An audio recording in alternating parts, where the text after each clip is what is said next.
سنو میرے حضور نے ارشاد فرمایا، والذی، ارشاد فرمایا حضور نے کہ قرب قیامت میں جب دجال آئے گا،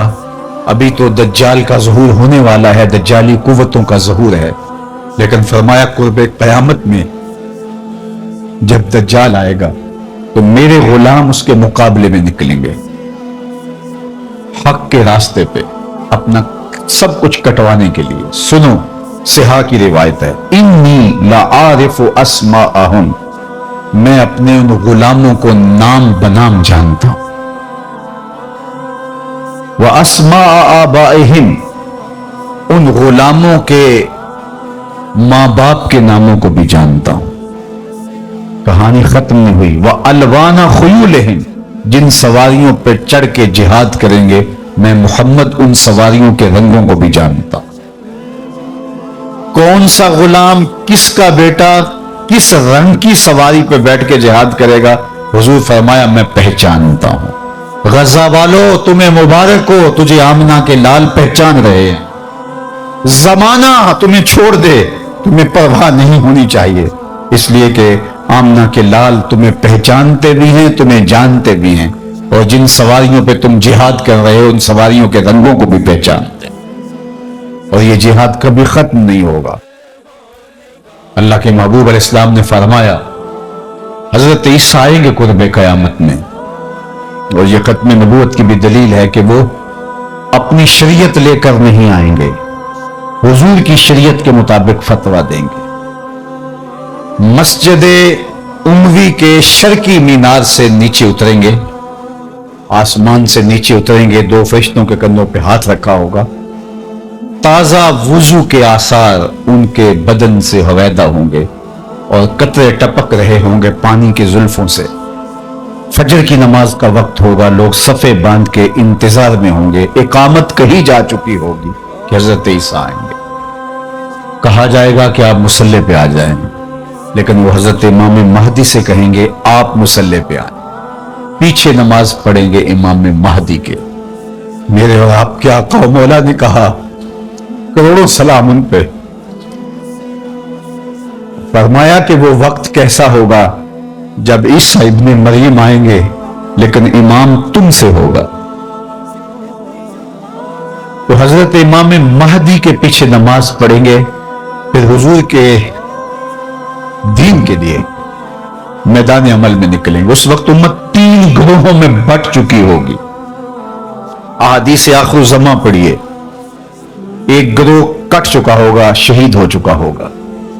ایک گروہ فرار کا رستہ اختیار کر لے گا، منطقیں تراش لے گا، فلسفے بھگا رہا ہوگا۔ اتنی بڑی طاقت کے ساتھ لڑنا ہمارے بس کا روگ نہیں ہے، اتنے اسلحے، اتنے آلات حرب و ضرب، اتنی جدید ٹیکنالوجی ہمارے بس کا روگ نہیں مقابلہ کرنا، لہذا عافیت قدے میں بیٹھ جائیں گے۔ یہ دوسرا گروہ ہوگا۔ تیسرا گروہ میرے حضور نے ارشاد فرمایا کہ وہ اقصی کے دروازوں پر حق کے لیے لڑ رہا ہوگا۔ حضرت امام مہدی ان کے پاس آئیں گے، ہمارے بنگلوں میں نہیں آئیں گے، ہمارے فارم ہاؤسوں میں نہیں آئیں گے، ہماری مارکیٹوں میں نہیں آئیں گے، امام مہدی ان کے پاس آئیں گے، ان کو آ کے کہیں گے بتاؤ کیا کرنا ہے۔ حضرت عیسیٰ ان کے پاس آئیں گے اور کہیں گے بتاؤ کیا کرنا ہے، یا تو میں بد دعا کرتا ہوں اور یہ سارے جو ہیں وہ آغوش موت میں چلے جائیں گے اور تمہیں فتح ہو جاتی ہے، اور یا پھر ہم ان کے ساتھ لڑتے ہیں، اللہ ہمیں فتح دے گا۔ حضرت عیسیٰ کے انفاس سے دجال یوں پگھلے گا جیسے نمک میں پانی پگھلتا ہے، تو وہ سب کہیں گے ہم نے تو لڑنا ہے، حضرت عیسیٰ کہیں گے چلو پھر، اور اللہ تعالیٰ جل شانہ مسلمانوں کو وہ قوت دے گا، اور آج جو دلیر بنے ہوئے ہیں، کیونکہ 57 اسلامی ملکوں کے حکمران بھیگی ہوئی بلیاں ہیں، اس لیے وہ شیر بنے گے، اور آج وہ مسلم خواتین پر شراب پھینک رہے ہیں۔ چند اسرائیلی نوجوان اکٹھے ہوتے ہیں اور کہتے ہیں فلاں علاقے میں چلو، غزہ کے فلاں علاقے کی عورتیں بڑی خوبصورت ہیں۔ یہ امت کا یہ آج کا درد ہے، لیکن ہمارے سینے میں ٹھنڈ پڑتی ہے حضور کے ان فرامین کو پڑھ کے کہ یہ کسی پتھر کے پیچھے چھپ کے پناہ لینا چاہیں گے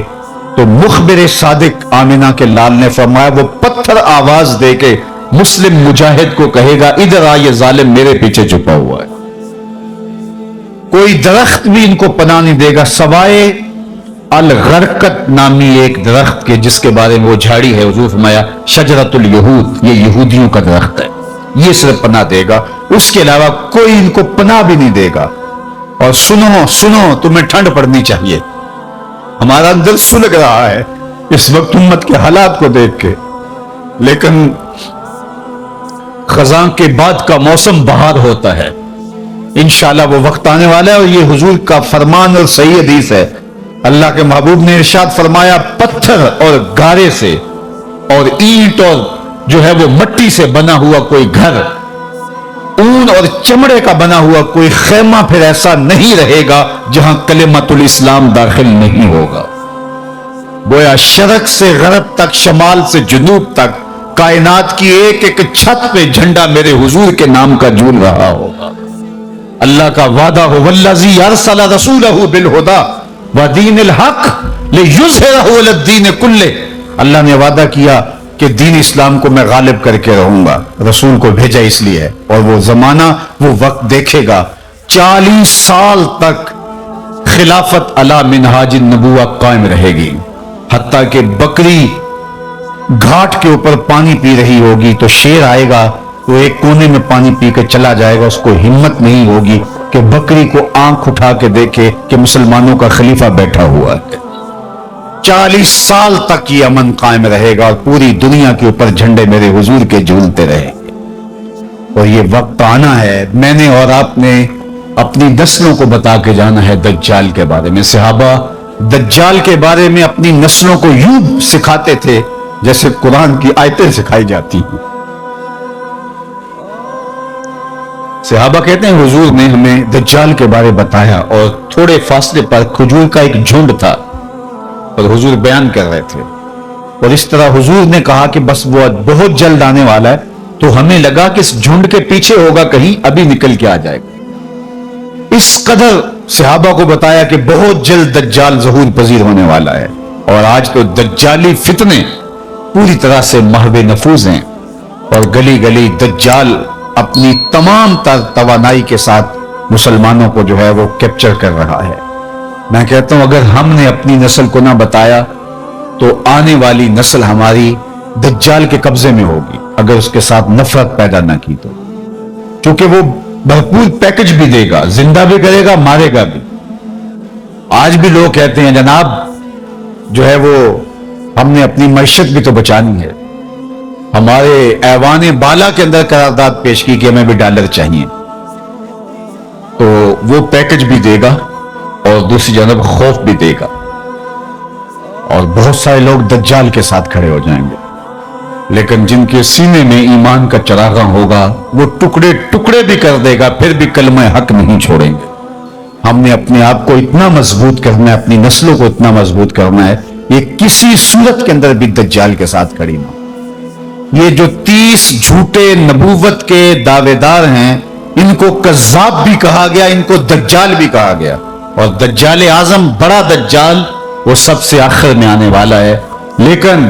وہ اس کا استدراج تو ہوگا جو کچھ دیر چلے گا، لیکن حضرت عیسیٰ کے انفاس سے وہ پگھل جائے گا اور اللہ اسلام کا بول بالا کرے گا۔ تو آج نہیں تو کل اسلام کا بول بالا ہونے والا ہے۔ ان مشکل حالات میں تذبذب میں مبتلا نہیں ہونا، کمزوری میں نہیں آنا۔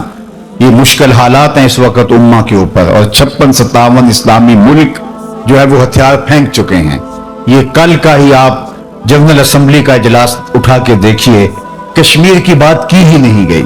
چھوڑ دیا کشمیر کو، فلسطین کا بھی نام چھوڑ دیں کوئی پرواہ نہیں، زمانہ چھوڑ دیں۔ میں کہتا ہوں مالک وہ جو ڈٹے ہیں اقصی کے دروازے پہ، ان کے حوصلے نہ ٹوٹنے دینا، ان کو سر بلند رکھنا، ان کو اونچا رکھنا، اور ان کے پیغام کا ابلاغ دنیا کے اوپر ہوگا، اور انشاءاللہ وہ وقت آنے والا ہے کہ پوری دنیا کے اوپر اسلام کا غلبہ ہوگا۔ آ ملیں گے سینہ چاکانے چمن سے سینہ چاک، بزم گل کی ہم نفس باد صبا ہو جائے گی، شبنم افشانی پیدا کرے گی میری سوز و ساز، اس چمن کی ہر کلی درداشنا ہو جائے گی، آسماں سار کے نور سے ہوگا آئینہ پوش، اور ظلمت رات کی سیما پا ہو جائے گی، شب گریزہ ہوگی آخر جلوائے خورشید سے، یہ چمن معمور ہوگا نغمہ توحید سے۔ انشاءاللہ ہم نے حصہ ڈالنا ہے اور دعا کرنی، اللہ اگر ہماری زندگی میں حضرت امام مہدی حضرت عیسیٰ آئے، اللہ ان کے لشکر میں شامل فرمانا، اور ہماری اولادوں یا اولادوں کی زندگی میں یہ سعادت ان کو نصیب ہو، تو اللہ وہ دجال کے ساتھ نہ کھڑے ہوں، وہ امام مہدی کے ساتھ کھڑے، حضرت عیسیٰ کے ساتھ کھڑے ہوں۔ اور انشاءاللہ مجھے یقین ہے کہ ہماری نسل دجال کے ساتھ نہیں کھڑی ہوں گی، ان کی روح اور دین کا نور ان کے سینے کے اندر ڈھیل گئے، اس کے دو آنکھوں کے درمیان واضح طور پہ کافر لکھا ہوگا، جو مومن دیکھے گا بھی پہچانے گا بھی، اور جب پہچان لے گا پھر کوئی فرق نہیں پڑتا کہ اس کے ٹکڑے کیے جاتے ہیں، اس کے جسم کی بوٹیاں کی جاتی ہیں یا قیمہ کیا جاتا ہے، اس کو کوئی فرق نہیں پڑتا، وہ کھڑا ہو کے کہے گا کہ میں تیرے ساتھ نہیں ہوں، میں حضرت عیسیٰ کے لشکر میں شامل ہوں۔ اللہ جل شانہ کی بارگاہ میں آپ سارے لوگوں کی آمین کے ساتھ دعا ہے کہ اللہ اس امت کو غلبہ عطا فرمائے اور ہمیں حضور علیہ الصلوۃ والسلام کے دین کا سچا سپاہی بنائے اور دنیا آخرت کی بلائیاں ہمارا مقسوم کرے۔ اقبال کے سارے فلسفے کا رس نچوڑے تو جو جوس نکلتا ہے، رس نکلتا ہے، وہ یہ ہے کہ محمد سے وفا تم نے تو ہم تیرے ہیں، یہ جہاں چیز ہے کیا لوح و قلم تیرے ہیں۔ اقبال کہتا ہے حضور سے وفا کر لو، پھر قلم بھی تمہارے ہاتھ میں دے دیں گے، تختی بھی تمہیں ہی دے دیں گے، لوح بھی تمہیں پکڑا دیں گے، پھر تمہاری تقدیر کے فیصلے واشنگٹن میں نہیں ہوں گے بلکہ خدا بندے سے خود پوچھے گا بتا تیری رضا کیا ہے۔ انور نکالتے ہیں اور پہرے پر مامور اس صحابی کو ارشاد فرماتے ہیں کہ تم چلے جاؤ، میری حفاظت میرے رب نے اپنے ذمہ کرم پہ لے لی۔ سوال یہ ہے کہ جتنے بھی پیغمبر، نبی، رسول، جتنے بھی پیغمبر، نبی اور رسول تشریف لائے ہیں، اللہ جل شانہ کے سچے اور فرستادہ رسول اور پیغمبر تھے، انہیں شہید کیا گیا، لیکن اللہ نے ان کی حفاظت نہیں فرمائی۔ حضور بھی اللہ کے نبی ہیں، لیکن اللہ نے اپنے محبوب کی حفاظت اپنے ذمہ کرم پہ لی اور کہا کہ محبوب تیری حفاظت ہمارے ذمہ رہی۔ تو یہ ایک دوسرا سوال ہے۔ قرآن بھی اللہ کی کتاب اور باقی کتابیں بھی جو اس سے پہلے نازل ہوئی وہ بھی اللہ کی کتاب، حضور اللہ کے رسول، باقی اس سے قبل جو رسول اور پیغمبر ہوئے وہ بھی اللہ کے فرستادگان، ان کی حفاظت اپنے ذمہ کرم پہ نہیں لی، حضور کی حفاظت اپنے ذمہ کرم پہ لی۔ اس کا جواب ہی ختم نبوت کی دلیل ہے، اور وہ یہ کہ اگر کسی کتاب میں تحریف راہ پا جاتی ہے تو کوئی بات نہیں، نئی کتاب اترنے والی ہے اور لوگوں کے لیے ہدایت کا سرچشمہ سوکھنے والا نہیں، نئی کتاب آنے والی ہے۔ کوئی بات نہیں، ایک کتاب میں تحریف راہ پا گئی ہے تو دوسری کتاب آئے گی، اس میں تحریف کر لی تیسری کتاب آئے گی، اس میں تحریف کر لی تو چوتھی کتاب آئے گی۔ قرآن کے بعد چونکہ کوئی کتاب نہیں ہے، فَبِأَيِّ حَدِيثٍ بَعْدَهُ يُؤْمِنُونَ، اس کے بعد تم کس پہ ایمان لاؤ گے؟ اگر اس میں بھی تحریف کی راہ پائی جاتی ہے تو پھر قیامت تک آنے والے انسانوں کے لیے ہدایت کا کوئی سرچشمہ نہیں ہوگا۔ تو قرآن کی حفاظت کا ذمہ اپنے ذمہ کرم پہ لینا اس بات کی دلیل ہے کہ قرآن کے بعد کوئی کتاب اترنے والی نہیں ہے۔ ایک پیغمبر کو شہید کر دیا جاتا ہے، کوئی بات نہیں، اس کی جگہ نیا پیغمبر آنے والا ہے، اتمام دین کرے گا، اتمام توحید کرے گا، اللہ کے پیغام کا ابلاغ کرے گا، رشد و ہدایت کا چشمہ سوکھے گا نہیں، اس کے ذریعے سے نور بٹتا رہے گا، اجالے پھیلتے رہیں گے۔ دوسرے نبی کو شہید کر دیا جاتا ہے، تیسرے نبی کو،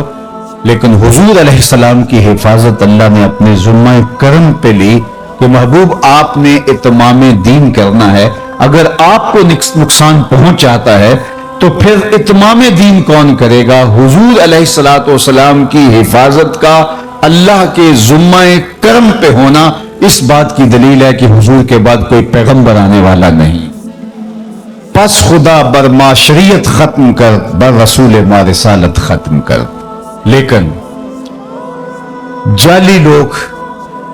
2 نمبر لوگ اپنے آپ کو نبوت اور رسالت کے دعوے کے ساتھ سامنے لاتے رہیں گے، اور وہ اللہ کے محبوب نے پہلے ارشاد فرما دیا کہ میرے بعد 30 کے قریب دجال آئیں گے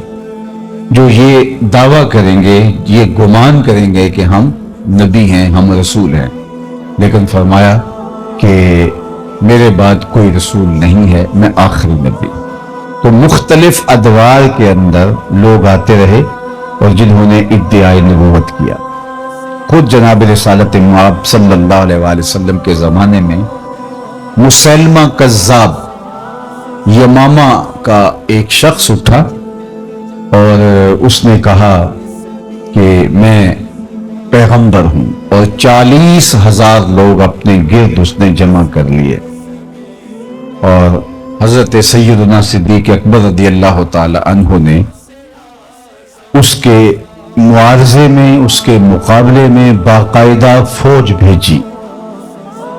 13,000 کے قریب لشکر جا کے اس کا معارضہ کرتا ہے، اس کا مقابلہ کرتا ہے اور اسے شکست فاش دیتا ہے،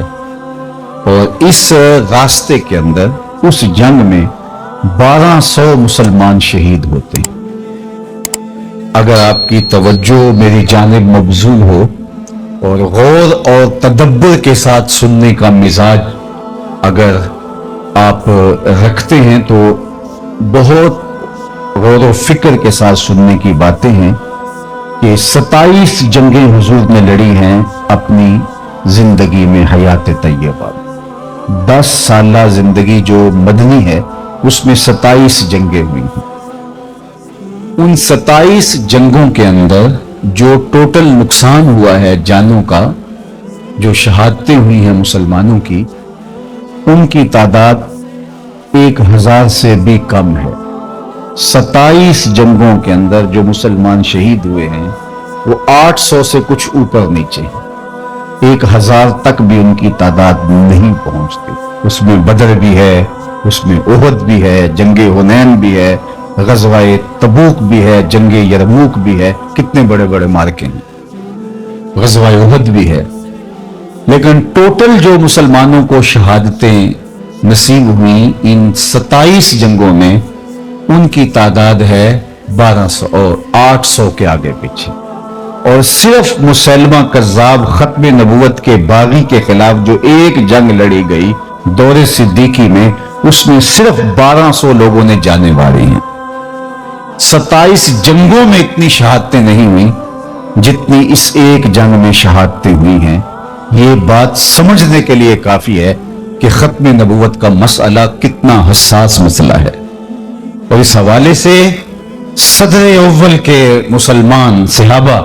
انہوں نے کوئی کمپرومائز نہیں کیا اور پوری قوت کے ساتھ ڈٹ کر کے ظالموں کا مقابلہ کیا۔ ایک تو اس بات کو ہم اچھی طرح سمجھ لیں۔ دوسری بات وہ یہ کہ 30 کے قریب حضور نے فرمایا دجال آئیں گے، اور جو ادعا کریں گے، دعویٰ کریں گے کہ میں نبی ہوں، رسول ہوں، اور وہ جھوٹے ہوں گے۔ اور مختلف ادوار میں لوگ آتے رہے، مسلمہ کذاب، اسود انسی اور سجا، یہ تو اسی زمانے میں آ گئے، باقی اس کے بعد آج تک مختلف زمانوں میں مختلف لوگ آتے رہے۔ لیکن جب وہ لوگ جنہوں نے نبوت کا دعویٰ کیا اپنے منطقی انجام کو پہنچے تو ان کی جو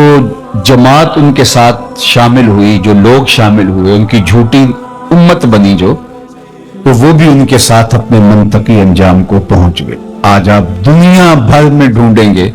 تو اسود انسی کا ماننے والا کوئی موجود نہیں ہوگا۔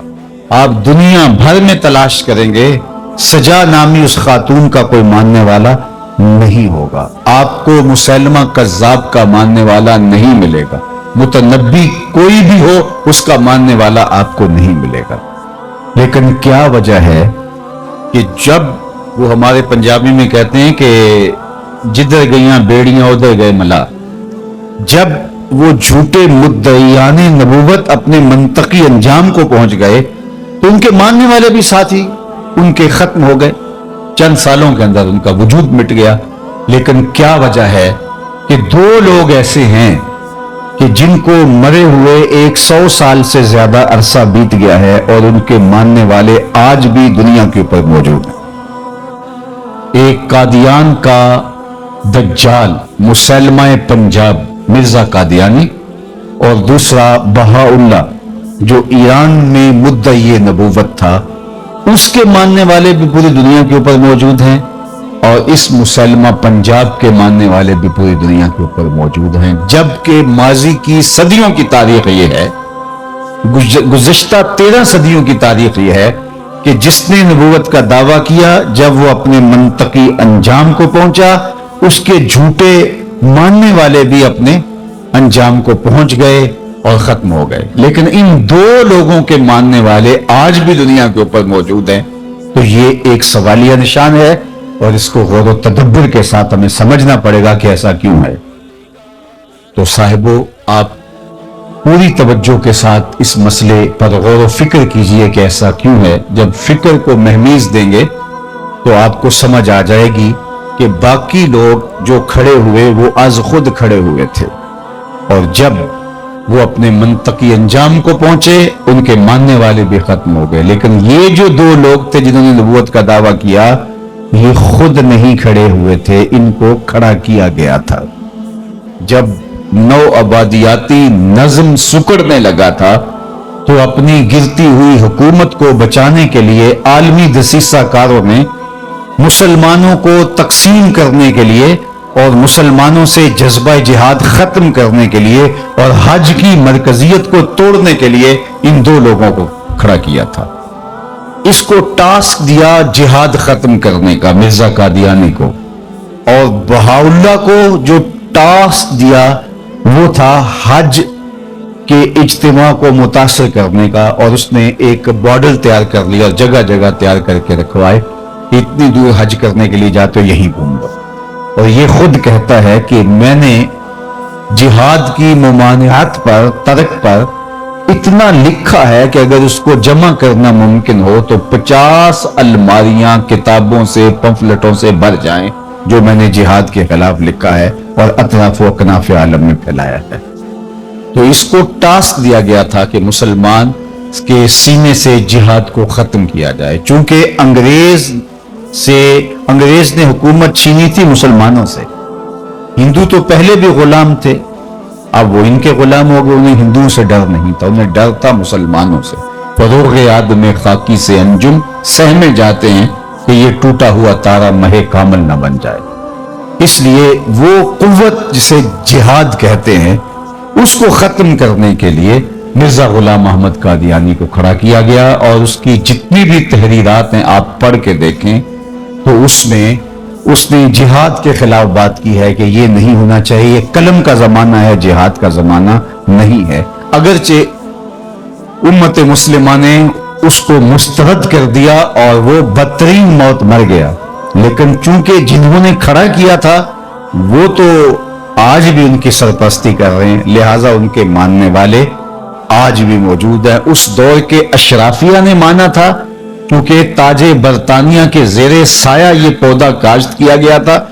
اور ان لوگوں کو اس کے سائے میں لا کے بٹھایا گیا تھا، تو اس دور کے اشرافیہ نے مانا تھا اور اس کو اپنا معاذ اللہ پیغمبر کہا تھا، اور آج بھی مغرب دھڑا دھڑ ان کو ویزے دیتا ہے، جبکہ آج ان ممالک کا ویزا لینا کار دارت، لیکن ان کو 1 سیکنڈ میں ویزا مل جاتا ہے، اور وہ اس لیے کہ ان کے سرپرست جو ہے وہ ان کو جو ہے وہ راستہ دیتے ہیں اور ان کو